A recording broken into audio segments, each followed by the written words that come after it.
Demos la bienvenida a Pastor Martín, que nos estará compartiendo esta mañana.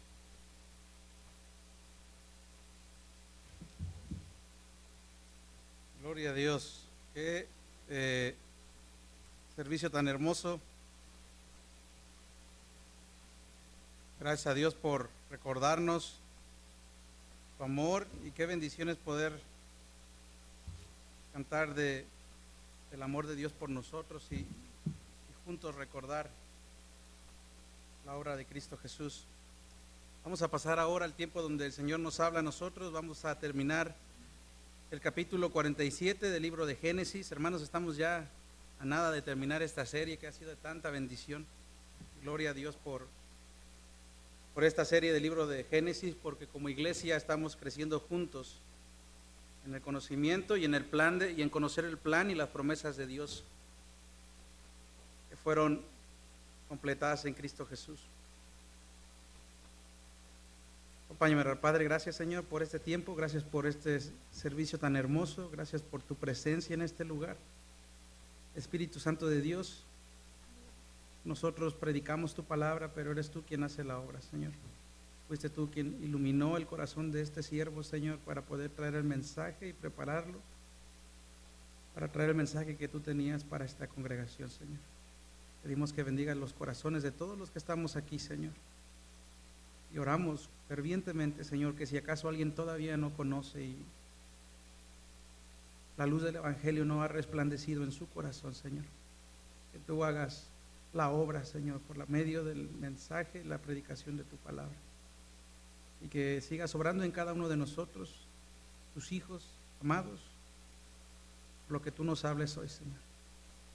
Padre, no permitas que solamente sea conocimiento que envanece, sino que sea verdad que transforma nuestras vidas, Señor. Porque te lo pedimos en el nombre precioso de nuestro Señor Jesucristo. Amén. Estamos en el capítulo 47. Pastor Domingo nos ha venido en las últimas semanas compartiendo de lo que va siendo esta transición de la vida de Jacob y sus hijos a Egipto, y cómo el favor de Dios y la providencia de Dios han estado con este pueblo. Es digno y muy digno de recordar y notar la providencia de Dios para sus amados. Dios los llevó a esta tierra, Egipto, que siempre que usted lea en la Biblia Egipto representa el mundo.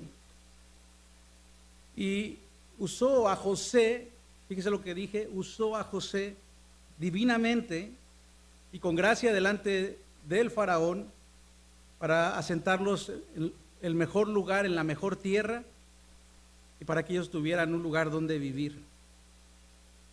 Lo que vamos a estar viendo hoy, el resto del capítulo 47, se divide en dos partes. Una, ver de qué manera, una manera divina, voy a decirlo, José administra sabiamente en un tiempo de terrible hambruna. Son ya los últimos años de la hambruna, es lo peor, es la peor temporada, y vamos a ver eso, la administración de José. Pero también al final del capítulo vamos a ver el final, los últimos días del patriarca de Jacob. Vamos a hablar de la administración, y si bien debo decir, la administración es un don que Dios no nos da a todos, o sí se los da a muchos en su iglesia.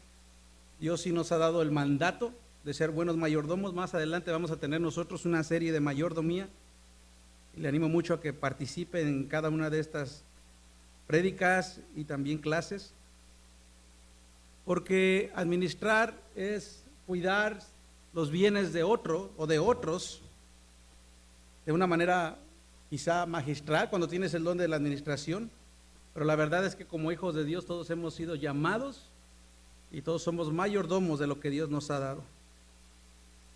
Comienzo con el primer punto, que es lo que yo veo.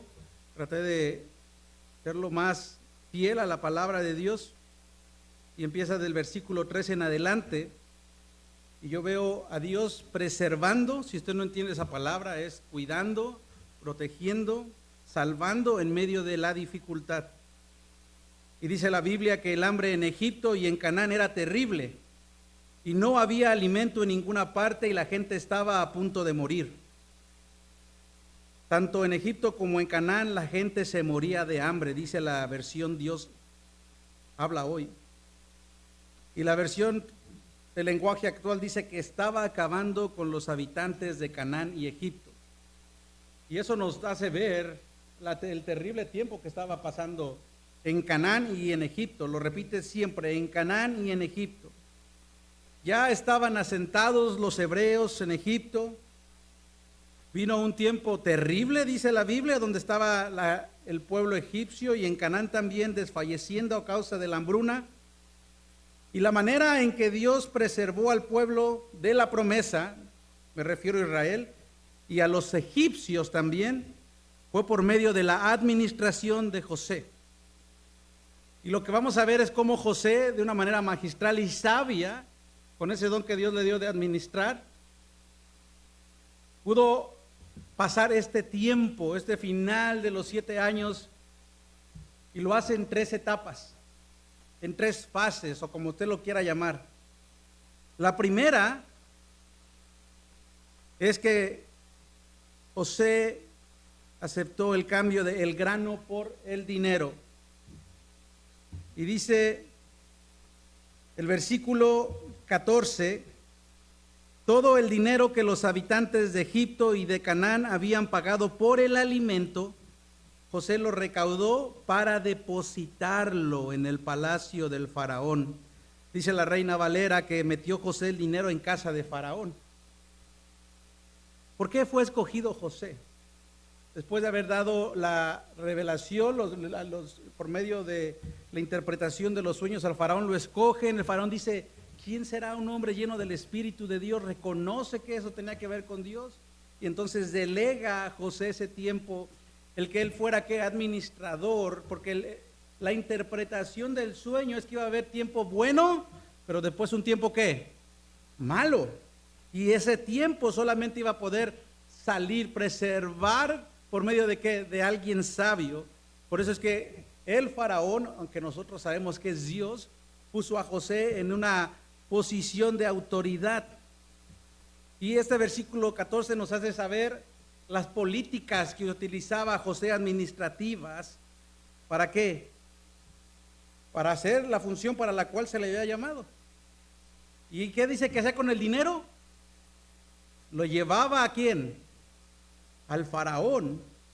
Estaba cumpliendo con aquel que le había delegado, estaba siendo un buen administrador. Estaba trayendo riqueza al faraón, y no se pierda de ahí, porque si no usted puede perderse y puede, como muchas personas, entender crueldad en José cuando no es lo que estaba sucediendo. Por un lado estaba en su buena políticas administrativas llevando dinero a aquel que lo había puesto en esa posición, y por otro lado, ¿qué estaba pasando? El pueblo estaba siendo alimentado. Versículo 15 dice: cuando a egipcios y cananeos, ¿se da cuenta cómo la Biblia Moisés se encarga, lleno del Espíritu Santo, de hacernos saber? Egipcios y cananeos estaban ahí, se les acabó el dinero. Los egipcios fueron a ver a José y le reclamaron: denos de comer, hemos de morir en su presencia solo porque no tenemos más dinero. Denos usted de comer, no es justo que nos deje morir de hambre, dice la versión Dios habla hoy. ¿Qué pasó entonces ahí? Se acabó el dinero. ¿Dónde estaba el dinero? No se duerma, estaba con el faraón. ¿Y quién es el que viene? ¿José va a ellos o ellos vienen a José? Como era, porque José era el líder. Y entonces el pueblo es que tiene en ese deseo de sobrevivir, pide piedad, pide que no los deje morir. Se nos acabó el dinero, dicen. Y entonces, ¿qué hace aquí José? Fase 2. Ahora hay un intercambio del ganado por el alimento. Y José contestó, versículo 16: si ya se les acabó el dinero, traigan su ganado, y a cambio les daré alimento. Los egipcios llevaron a José su ganado, es decir, sus caballos, vacas, ovejas y asnos, y a cambio de ello José les dio alimento. ¿Durante cuánto tiempo? durante todo ese año, dice la Escritura. Amado, yo sé que quizá usted escuche esto y pueda sonar cruel, pero usted tiene que saber que estaba en otra cultura, en otro tiempo. En aquel tiempo no era la idea que hay hoy en el mundo, y por eso a veces nos cuesta trabajo entender esta porción de la palabra, de que el gobierno te tiene que dar, de que otros te tienen que dar, no existía. Cada quien se rascaba, como dicen ahí, con sus propias uñas. Cada quien tenía que salir adelante. No era que el gobierno diera algo que se acostumbraba. Las personas tenían que sobrevivir por sí mismas. Hoy en día, y no vengo a hablar de política, pero muchos gobiernos populistas le quieren dar todo a la gente. Y sabemos que el resultado de eso es corrupción, abuso y muchas cosas. Con tal de ganar el voto, le dan a la gente todo. Y eso no es correcto, amado. Dale a alguien, dale tú algo a alguien, dale todo a alguien y lo va a hacer un inútil. Por eso dice por ahí que no enseñes a la gente, no le des el pescado, sino que le enseñes a pescar. Y sabe una cosa, y lo digo con mucho amor y también con mucho respeto, en las personas hoy en día y en los pueblos existe ese sentimiento de que el gobierno me tiene que dar. No tanto como un acto de justicia, sino muchas veces lo vemos como una obligación. Y lamentablemente dejamos de ver la ayuda provista, y más si estamos en Cristo, como una bendición. Dejamos de ver la bendición y lo vemos como una obligación. Hubo un presidente que fue asesinado en este país, John F. Kennedy, que dijo: no te preguntes qué puede hacer el país por ti, pregúntate qué puedes hacer tú por el país. Esto echa por tierra una doctrina, una teología, y muy mala teología, que es la teología de la liberación. Por allá de los años 70 nació más en Sudamérica, en la iglesia católica y también en alguna iglesia, una parte de la iglesia protestante, donde con todos estos regímenes comunistas y todo lo que estaba sucediendo, entonces se cambió el evangelio. Entonces el evangelio era de dar. Tú hacías libres a las personas y las ayudabas, pero nosotros vemos en la Biblia que es muy diferente. Encontré en un sitio web, para que sepa Facebook, no lo escribí yo, de la Coalición por el Evangelio, que dice: se conoce aquella corriente de pensamiento, la teología de la liberación y práctica surgida dentro del catolicismo romano y el protestantismo latinoamericano a principios de los años 70, plantea la opción preferencial por los pobres y una interpretación de la Biblia desde la clave de liberación, entendida como la liberación de la opresión que sufren los pobres, y precisando que este sería el elemento central del ministerio de Jesucristo. La pregunta es, ¿ese era el elemento central del evangelio de Jesucristo? Cristo sanó y se acercó a los marginados para, dice, el riesgo que esta teología nos presenta, no debemos subestimarlos. Los débiles, ponga atención, los marginados y los oprimidos no están fuera del campo de misión de la iglesia. No es que estén fuera, porque dice, por lo que no podemos ser indiferentes a esta realidad. La iglesia no debe ser indiferente. El problema es la forma en cómo a veces se entiende. Si bien la cosmovisión cristiana, si no entiendes esa palabra, cosmovisión es la manera en que ves la vida, debe presentar una respuesta a estas problemáticas. La teología de la liberación no es la respuesta que el hombre necesita. Cristo sanó y se acercó a los marginados para mostrar que, aunque no tengamos aquello que el mundo valora, que aunque seamos considerados como escoria por este sistema, somos amados por Dios y hay para nosotros perdón y restauración de Dios. Esto es lo que dice la Coalición por el Evangelio. En otras palabras, hermanos, tú puedes darle todo a las personas y eso no los hace libres. ¿Qué es lo que hace libre a las personas? Es Cristo, es la proclamación del Evangelio, creer en el Evangelio. Así que tanto una como otra, ahí está diciendo, la iglesia debe de tomar, debe de formar y debe ser algo que debe de estar orando y actuando, sí, pero jamás piense usted como iglesia que darle las cosas a las personas es la manera en que van a ser libres. Y que no sea el hombre, que sea la palabra de Dios. Lucas 4:18, el Señor Jesús dijo: el Espíritu del Señor está sobre mí, Fue lo primero que dijo Jesús cuando abrió en aquel lugar el rollo. Dice, por cuanto me ha ungido, dice, para anunciar buenas noticias a los pobres. Me ha enviado a proclamar libertad a los cautivos y dar vista a los ciegos, a poner en libertad a los oprimidos y a pregonar el año del favor del Señor. ¿Cómo lo iba a hacer? Anunciando las buenas nuevas. ¿Cuál es la necesidad más grande del hombre? Cristo, Dios. La gente necesita ser libre, amado, del yugo del pecado. Amén. Si tiene preguntas, venga a nosotros, porque es importante que se entienda. A veces por no entender estas cosas, uno tiene un conocimiento. Y aparte, como le digo, hoy en día estamos muy acostumbrados a que todos nos den todo. Amado, la iglesia somos un cuerpo. En la clase de membresía vamos a enseñar mucho de eso. La iglesia no es el lugar nada más para que te den, es el lugar donde nos damos unos a otros. Amén. Donde oramos unos a otros, donde nos apoyamos unos a otros, donde nos servimos unos a otros. Amén. Eso es la iglesia. Si usted acaso viene con esa mentalidad de que ahí están para ayudarme, aquí estamos para servirle, amado. Pero le debemos de enseñar, como decía el apóstol, cómo se debe de comportar en la casa del Señor. Amén. Lo único que hace al hombre libre es Cristo Jesús, amado. Entonces, José había ahora añadido a las riquezas del faraón, ¿qué? Todo el ganado del pueblo. Pero eso permitió algo. ¿Qué fue lo que permitió eso? Que las personas vivieran, ¿qué?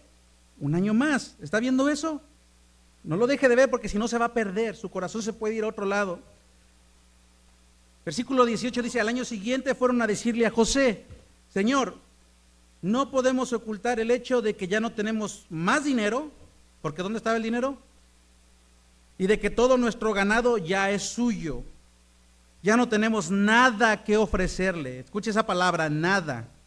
Y de no ser por nuestros propios cuerpos y nuestra tierra, ¿va usted a permitir que nosotros, que nos muramos junto con nuestras tierras? Escuche esto, cómprenos usted a nosotros y a nuestras tierras a cambio de alimento.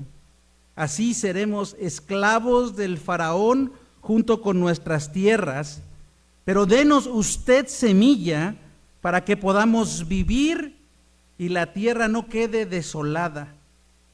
Muchos han querido utilizar esta porción de la palabra para tachar de cruel a José. Pero debemos notar que lo que José estaba haciendo era aquello para lo que se le designó, ser un buen administrador. Y administraba de una manera sabia, y como un buen mayordomo lo hacía sabiendo que se le había encargado. Note que fue el pueblo quien ofreció sus cuerpos y su tierra como pago para el gobierno. Amado, este es un buen principio para notar que a las personas no se les debe de dar todo, porque si hubiera sido así, los resultados hubieran sido muy diferentes. Y ahorita vamos a ir a los resultados. La respuesta y la convicción de parte de quién vienen, del mismo pueblo. Versículo 20 dice, de esta manera José adquirió para el faraón, no dice que para él, no dijo que para él, ¿para quién? Para el faraón, todas las tierras de Egipto, porque los egipcios, obligados por el hambre, le vendieron todos sus terrenos. Y fue así como todo el país, allá no dice egipcio, y ya no dice Egipto y Canaán, dice, y fue así como todo el país llegó a ser propiedad del faraón, y todos quedaron reducidos a esclavitud de un extremo a otro de Egipto. Y los únicos terrenos que José no compró fueron los que les pertenecían ¿a quién? A los sacerdotes. Estos no tuvieron que vender sus terrenos porque recibían una ración de alimento de parte del faraón. Luego José informó al pueblo, y esta es la tercera parte. Ahora viene un impuesto. Desde ahora ustedes y sus tierras pertenecen al faraón, porque yo los he comprado. Pero aquí tienen semilla, siembren la tierra, y cuando llegue la cosecha, deberán entregarle al faraón la quinta parte de lo cosechado. Las otras cuatro partes serán para la siembra de los campos y para alimentarlos a ustedes, a sus hijos y a sus familiares. Pregunta, ¿era José un buen administrador, sí o no? ¿Estaba en pro de aquel que lo había puesto, sí o no? Pero ¿estaba siendo cruel con la gente? La gente daba lo que tenía, ¿sí o no? ¿Y para quién iba a ser la bendición ahí? Para alimentarlos a ustedes, a sus hijos y a sus familiares. Si dice que la quinta parte, ¿cuánto entonces era? 5 partes. Una parte era para quién. Con esta mano, porque tengo un dedo chueco. 5 partes, una parte era para el faraón. ¿Con cuántas se quedaban? ¿Con cuántas? ¿Usted cree que eso era suficiente? Era suficiente, amado. No vengo aquí a hablarle de historia, pero ha habido otros imperios y otros lugares donde no había nada de esto. Era opresión y opresión y opresión. Pero usted y yo sabemos que José era un hombre que justo, lleno del Espíritu de Dios. Y si no, que no sea el hombre otra vez. Vean la declaración que hace el pueblo. Vaya conmigo al versículo 25. Y se lo voy a decir en voz fuerte. El pueblo vino y les dijo: usted nos ha salvado la vida y hemos contado con su favor, respondieron ellos. ¿Qué le dijeron a José?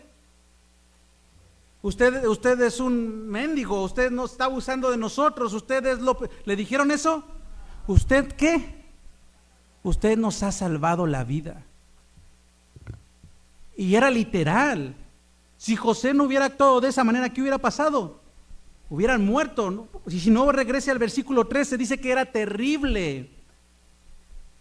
Era terrible el hambre, era terrible la hambruna. Usted nos ha salvado la vida y hemos contado con su favor, seremos esclavos del faraón. José estableció esta ley en toda la tierra de Egipto, que hasta el día de hoy sigue vigente, y la quinta parte de la cosecha pertenece al faraón. Solo las tierras de los sacerdotes no llegaron a ser del faraón. Pregunta: ¿quién colocó a este hombre, a este José, en esa posición de autoridad? Dios. ¿Está seguro? Dios lo puso. ¿Para qué?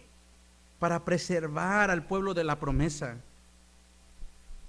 Por eso, yo tengo 2 versículos favoritos. En el Nuevo Testamento es Romanos 8:28. Para los que aman a Dios, todas las cosas ayudan para bien. ¿Para quién? Para los que aman a Dios. Y el otro es Deuteronomio 50:20. Y es José diciéndole a sus hermanos: ustedes, lo he vivido, hermanos, ustedes quisieron hacerme un mal. Y aprovecho, ya lo dijo la otra vez Pastor Domingo, lo enseñamos en el discipulado, pero si es necesario repetirlo desde este púlpito, lo vamos a repetir todas las veces.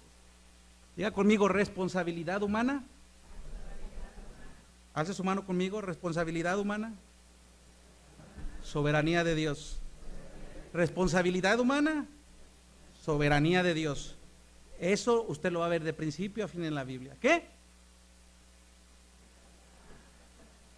El hombre es responsable y Dios es soberano. Y eso, los dos caminan de la mano, no cambia nada. Y le dice José: ustedes quisieron hacerme un mal, pero Dios transformó ese mal. ¿Para qué? Para bien. ¿Y cuál era el bien? Preservar o salvar la vida ¿de qué? De muchos. José había entendido: Dios me ha puesto en este lugar, ¿para qué? Para salvar la vida de muchos. ¿Estaba preservando Dios a quién? ¿Cuál era el pueblo de la promesa? Israel.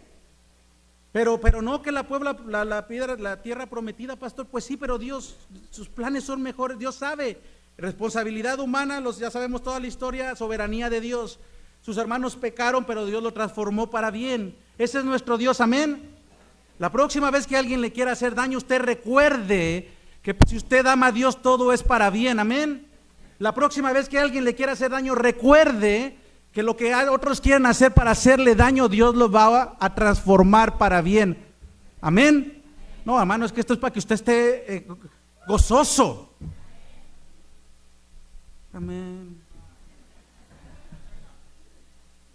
Debe de ser para bien. Dice José: transformó este mal para lograr lo que hoy estamos viendo, salvar la vida de mucha gente. ¿Cuál es el principio divino? Ponga atención. sobre todo aquellos que Dios nos ha puesto en una posición de liderazgo. Me estoy predicando a mí mismo. Debemos recordar todos, o usted, si usted es patrón, o es jefe, o está al frente de algo, del ministerio de niños, o es hombre, o tú que eres cabeza de tu hogar. Escucha esto, Dios nos ha puesto en una posición de liderazgo, pero nuestro liderazgo tiene que ser en favor de otros. Dice ahí la Biblia, y José se hizo rico. ¿Dice eso la Biblia? Y José lo utilizó para su beneficio. Y José trataba a la gente como él quería. ¿Dice eso la Biblia? Que nuestro liderazgo debe de ser a favor de otros y no solamente un título o una posición para nuestro beneficio. Eso lo escribí yo de mi puño y letra. Y lo sé, los pastores no estamos sobre nadie, hermanos. El apóstol Pedro, hablando en la primera carta de Pedro, capítulo 5, del 1 al 4, dice: a los líderes de la iglesia, escuchen, diáconos, pastores, escuchemos todos, que están entre ustedes, yo soy un líder como ellos, testigo de los sufrimientos de Cristo, testigo, dice, y partícipe con ellos de la gloria que se ha de revelar. Les ruego esto: pastoreén el rebaño de Dios que está a su cargo, no por obligación, ni por ambición de dinero, sino con deseo de ¿qué? De servir como Dios quiere.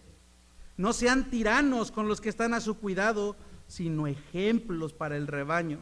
Así cuando aparezca el pastor supremo, qué bonitos versículos escogieron. Ve cómo la palabra de Dios, no sé si usted estaba cantando, yo no abrí los ojos, yo estaba adorando a mi Dios, pero es la palabra de Dios, hablándonos ¿de quién? Del buen pastor. ¿Quién es el buen pastor? ¿Quién es el buen pastor, David? Jesús, eres mi buen pastor. Ah, qué hermoso.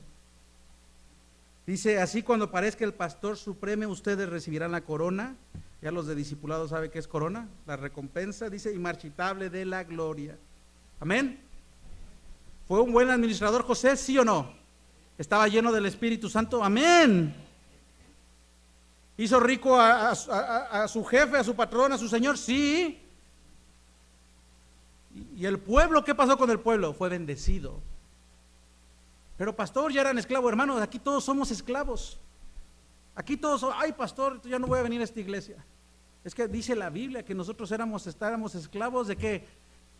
Del pecado, estábamos todos nosotros en la oscuridad de nuestros delitos y en nuestros pecados. Éramos ¿qué? ¿Esclavos de quién? Del pecado. Pero en Cristo ya no somos esclavos del pecado, ¿ok? ¿Pecamos? Sí pecamos, porque si no hacemos pasar a Dios por mentiroso, pero no somos esclavos del pecado. Usted no practica el pecado. Y si practica el pecado y usted cree que está en Cristo, entonces eso contradice el evangelio. Y ahora somos ¿qué? Doulos, esa palabra, esclavos. ¿Esclavos de quién? Esclavos de Cristo. Somos siervos. Dile al que vea primero, somos siervos del Señor. ¿Qué hace un siervo? ¿Qué hace un siervo, hermanos? ¿Qué hace un siervo? Sirve. ¿Y a quién le sirve usted? ¿A quién le sirve? ¿A quién le sirve? ¿A quién le sirve? A Cristo, amén. Le servimos a Cristo. Somos siervos, y le voy a decir un secreto. La hermana Rafaela lo dice mucho. Somos siervos inútiles. Eso dice la Biblia, porque hacemos solamente lo que Dios nos ha mandado. No, nunca se crea más bueno. Aguas con la vanagloria. Que Dios nos ayude. Nunca nos creamos, dijo el otro. Yo soy el primero, amén. Estamos para servirnos, para amarnos. Otra vez, Cristo diciéndoles: un mandamiento nuevo les doy, que se amen unos a los otros. Allá afuera van a conocer que somos sus discípulos. ¿Y qué? Si nos amamos.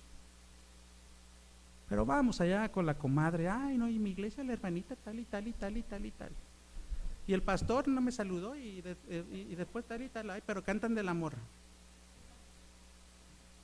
¿Eso es buen testimonio? Que nos hable el Señor, amén. Nos tenemos que amar. Punto número 2, Dios bendice a su pueblo. Versículo 27 dice, los israelitas se asentaron en Egipto, en la región de Gosén, y allí adquirieron propiedad. Fíjese, adquirieron propiedades, fueron fecundos y llegaron a ser muy numerosos, se multiplicaron. ¿Qué es eso? Dios cumpliendo su promesa. Esto se oye, usted oye esto y adivine dónde estaban estas personas. En Egipto, en la mejor parte de Egipto. ¿Por qué? Porque Dios cuida de los suyos. Dios, otra vez usando a José, se aseguró de que su pueblo no solo sobreviviría, sino que fuera, ¿qué? Próspero. Ahora, aguas, porque también, así como hay la teología de la liberación que es antibíblica o es incorrecta, también hay una teología de la prosperidad que no es bíblica, hermano. Sí, Dios prospera, que Dios te prospere, que Dios prospera al justo, sí, amén.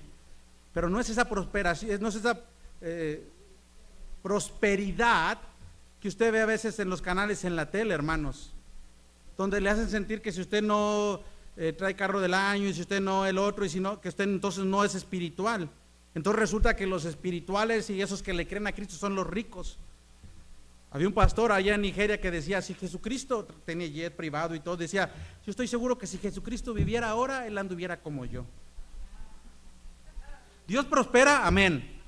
Dios prospera, ¿sí o no? Amén. Pero no es esa prosperidad.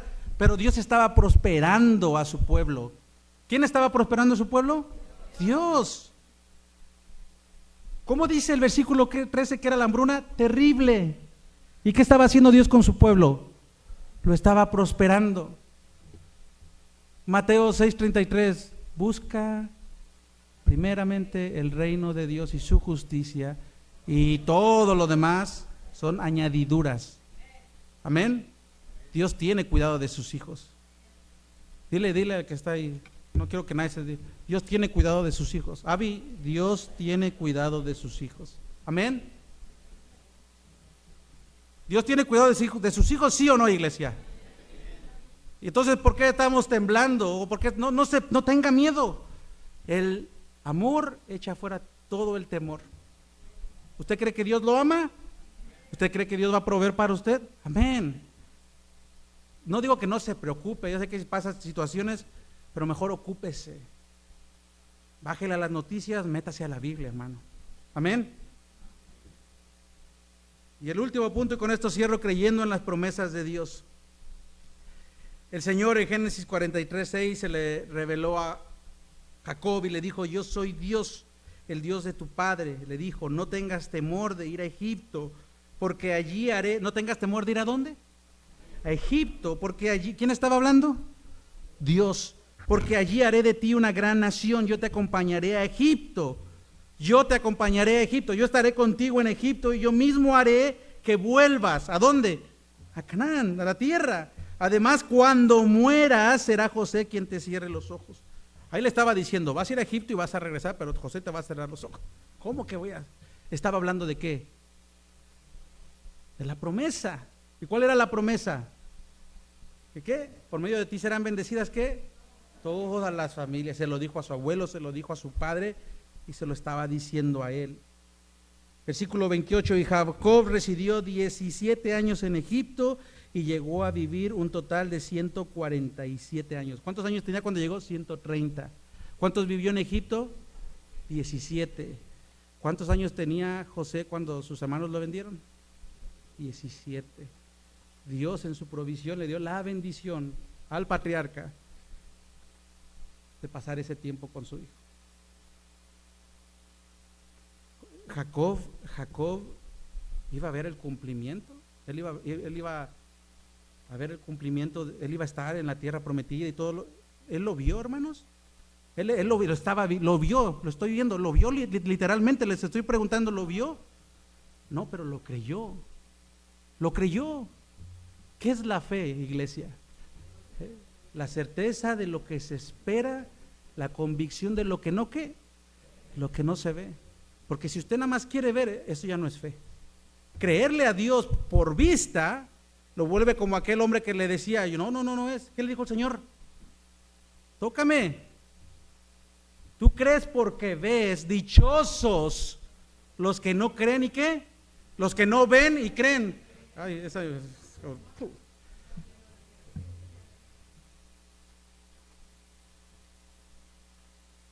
Cuando Israel estaba a punto de morir, mandó llamar a su hijo José y dijo: si de veras me quieres, pon tu mano debajo de mi muslo y prométeme, ¿a qué? Amor y lealtad. Era eso de tu mano debajo del muslo, era como decir, pon tu mano sobre la Biblia, era una promesa solemne. Y el patriarca estaba viviendo, ¿qué? Sus últimos días. ¿Cómo los estaba viviendo? ¿Era el mismo Jacobo? No era el mismo Jacob, era un hombre de fe ahora, que le había creído a Dios y que le estaba diciendo, prométeme esto. ¿Qué le estaba diciendo? Que le prometiera, ¿qué, hermanos? Dice, por favor, no me entierres en Egipto. Cuando vaya a descansar junto a mis antepasados, sácame de Egipto y entiérrame en el sepulcro de ellos. Dice la Biblia, y Abraham le creyó a Dios, pero yo también creo que pudiera decir bien, y Jacob le creyó a Dios. Porque usted y yo venimos viendo, los que hemos estado en esta serie del libro de Génesis, un hombre así, mire, a veces creía, a veces no, a veces le costaba trabajo, así como usted y yo, así estaba él, y estaba creyendo a Dios, y dice que mandó a llamar a su hijo. Entonces, si de veras me quieres, pon tu mano debajo de mi muslo y prométeme amor y lealtad. Le estaba diciendo el patriarca que lo regresara a su lugar de origen, en cumplimiento a las promesas de Dios. Él no estaba pensando solamente en él, sino en qué, sino en la promesa, en lo que él representaba en el pueblo. Su entierro en la tierra representaría que el cumplimiento de la promesa. No lo estaba viendo, pero él le creía a Dios. Y aquí también hay un principio, mis hermanos. Debemos estar preparados para la muerte. Sí, hablo de ser responsables, de prepararnos en todos los sentidos. Apenas esta semana alguien se me acercó y me preguntaba acerca de eso. Yo le dije, sí debemos de estar preparados. Situaciones como, ¿dónde va a ser mi cuerpo enterrado? Hermano, usted no debe de tener miedo a hablar de la muerte, no es malo. Hable con sus seres queridos, que sus seres queridos sepan qué hacer. Es triste cuando las personas no saben ni qué hacer. Y es triste que se haga la voluntad de otro y no la voluntad de la persona, porque nunca se habló. Usted ya no puede tener miedo a la muerte. Amén. Si usted quiere que lo entierren en Jalisco, pues dígale que en Jalisco. Y si quiere que lo entierren, yo soy del mar, yo tengo toda mi vida en la bahía, tengo más tiempo en la bahía que en el smog de la Ciudad de México. Y yo le dije a mi esposa, cuando yo muera, a mí yo quiero que me vienten mis restos al mar. Y ahí donde trabajo, en los barcos, ahí donde salgo, ahí quiero estar. Ay, pastor, pero ¿y por qué? Pues porque yo quiero eso, hermanos. Y ya todos saben, Pastor Domingo, si Vero me quiere mandar a Culiacán, yo ni conozco ahí.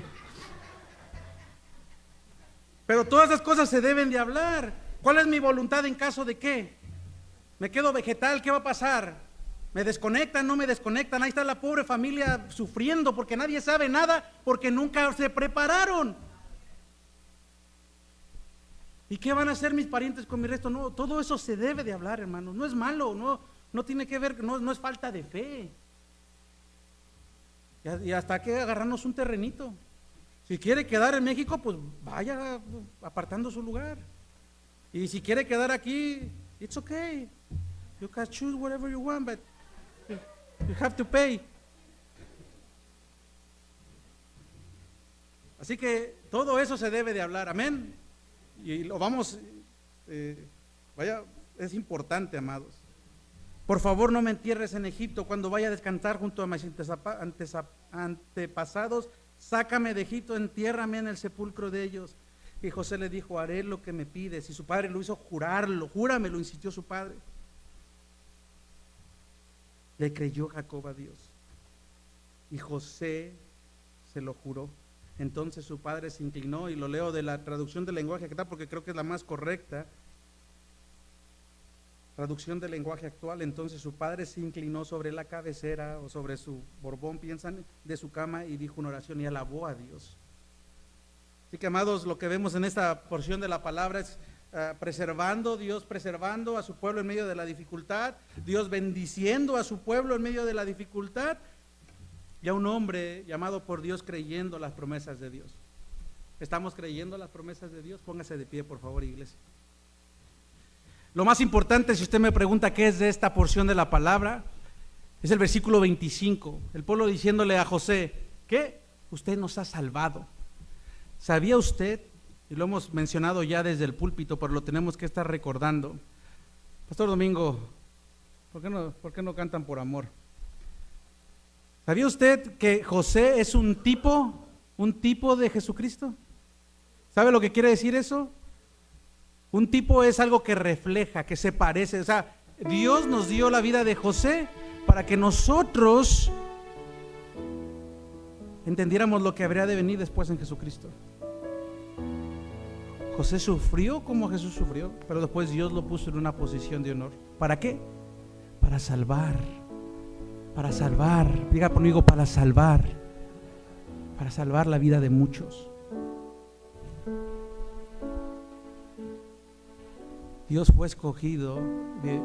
José fue escogido por Dios para salvar la vida de muchos.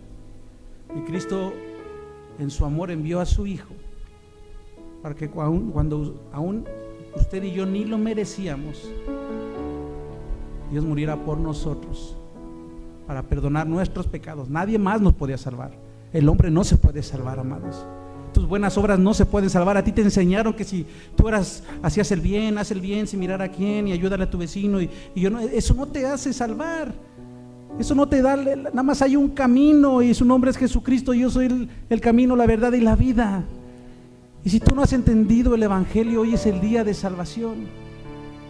Amado, hablando de la muerte, como Jacob, que murió en fe, que creía lo que no veía. Amado, si tú mueres mañana y tú no has creído en Jesucristo, tú no vas a estar con Dios. Cuando yo hablo del infierno, lo hago con mucho amor. Yo oro antes, lo he enseñado en el discipulado, porque eso se tiene que hacer con mucha misericordia. Dios no creó el infierno para las personas, lo creó para Satanás y sus secuaces. Pero ahí va toda la gente que no cree en Dios, aquellos que rechazan el nombre de Cristo. Amado, hablando de la muerte, sí, cómprate tu terrenito, háblale con tus parientes, pero si mueres mañana, ¿dónde vas a ir? ¿Qué va a pasar con tu vida? ¿Vas a morir con la misma fe que Jacob? ¿Le creyó Jacob a Dios? ¿O no? ¿O vas a creer que tus buenas obras te van a llevar al cielo? Porque por gracia hemos sido salvados mediante la fe. Y la fe es creer. Esto no proviene de ustedes, no nos podemos salvar a nosotros mismos, sino que es, escucha, un regalo de Dios, porque no lo merecíamos. Eso se llama gracia. No por obras, para que nadie se jacte. La gente necesita saber. A mucha gente le enseñaron que si era buena persona, que si iba a la iglesia, que si esto, que si el otro, iban a poder ver a Dios, y que después al final su familia iba a orar por ellos o rezar o lo que fuera, y que iban a ver a Dios. Eso no es lo que la Biblia enseña, amado. No por obra para que nadie se jacte, porque somos hechura de Dios. Todos somos hechura de Dios, pero no todos somos creados en Cristo Jesús. Así que, amado, amada, si tú no has entregado tu vida a Cristo y hoy has entendido que eres pecador o pecadora, ponte a cuentas con Dios. Pídele perdón, arrepiéntete. Dile: Dios, perdóname porque contra ti he pecado, yo no quiero morir alejado de ti, yo quiero vivir la eternidad contigo. Ponte a cuentas con Dios, hoy es el día de salvación. ¿Qué tienes que hacer? Arrepiéntete, pídele perdón a Dios ahí donde estás. Dile: Señor, perdóname, te necesito, ayúdame. Ni sé, pastor, yo no sé orar. Díselo en tu corazón, porque se cree con el corazón, pero se declara con la boca. No necesitas que yo ore por ti. Lo que tú necesitas es al buen pastor, a Jesucristo. Cree en Jesucristo, amén. Dice el profeta Oseas: mas yo soy Jehová, desde la tierra de Egipto. No conoceráis pues otro Dios fuera de mí, ni otro Salvador sino a mí. Lucas 2:11 dice: hoy les ha nacido en la ciudad de David un Salvador, que es Cristo el Señor.